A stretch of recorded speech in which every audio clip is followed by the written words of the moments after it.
Ya, misal mantan Wakil Ketua Dewan Pembina Partai Gerindra, Sandiaga Uno resmi bergabung dengan Partai Persatuan Pembangunan atau P3. Kita akan menyapa reporter Gina Vita yang akan melaporkan kondisi terkini penyerahan kartu tanda anggota Sandiaga Uno dari P3. Gina, bagaimana suasana terkini di sana, Gina? Silakan. Ya, mengenai suasana terkini, saya akan langsung konfirmasi dan tanyakan kepada Sekjen DPP P3, Gus Arwani, sudah bergabung bersama saya. Gus, terima kasih atas waktunya. Selamat sore.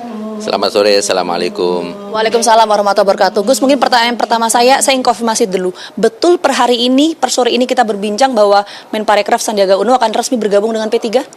Ya, jadi insya Allah hari ini jam 15.30 insya Allah ya, Pak Sandiaga Uno akan hadir di kantor DPP P3 dan menerima KTA, kartu tanda anggota Partai Persatuan Pembangunan secara resmi dan akan disampaikan secara langsung oleh Bapak Ketua Umum.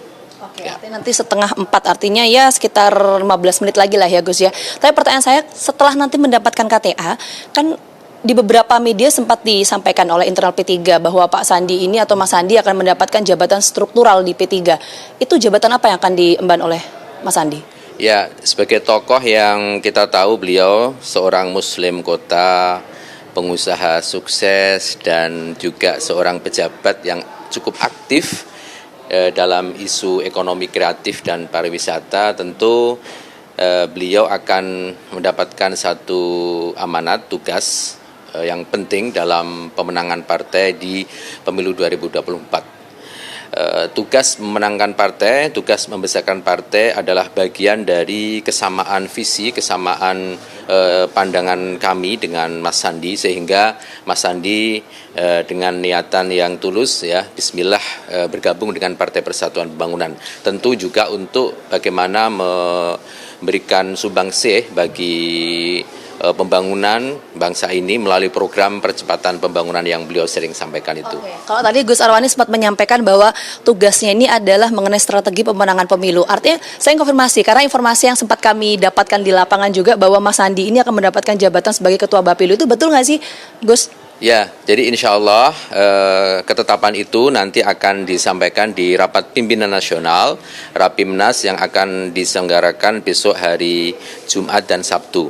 Insya Allah Pak Sandi juga akan hadir nanti di hari Sabtu pagi, dan di sana tentu kita akan menerima beliau tidak lagi ya sebatas sebagai kader, tetapi juga akan diberikan tugas khusus dalam badan pemenangan pemilu di Partai Persatuan Pembangunan. Oke, pertanyaan saya berikutnya, ini artinya kan masih terbuka peluang ya untuk posisi itu ya, tunggu hasil Rapimnas. Tapi begini, ini kan kita sebenarnya mendengarkan isu Mas Sandi bergabung dengan P3 itu kan sudah lama sekali ya Gus ya, tapi pada akhirnya itu baru sekarang. Apa kemudian menjadi pertimbangan P3 pada akhirnya, kalau mengajak kan sudah lama, Mas Sandi pun juga sudah mengakui, pada akhirnya memberikan posisi ini ke Mas Sandi? Apakah berkaitan dengan posisi cawapres atau seperti apa Gus?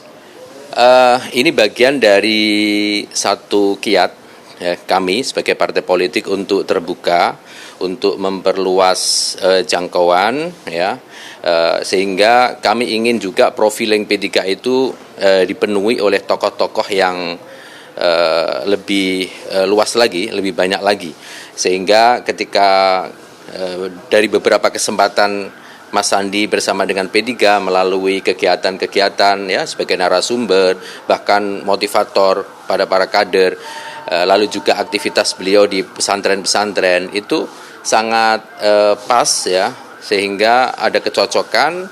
Dan karena di partai ini adalah harus saling cocok ya, saling bisa menerima, tidak ada paksaan, dan alhamdulillah Mas Sandi juga welcome, para kiai, para kader juga seneng ya, sehingga ketemulah di sini. Oke. Ya. Nah, kecocokan itu ujungnya ini akan kemana? Apakah akan ada upaya dari P3 untuk nanti mengusulkan Mas Sandi sebagai cawapres dari Ganjar Pranowo? Kenapa itu dipertanyakan publik? Karena kita tahu bahwa P3 ini kan saat ini sudah menjalin kerjasama politik ya bersama dengan PDIP. Itu seperti apa?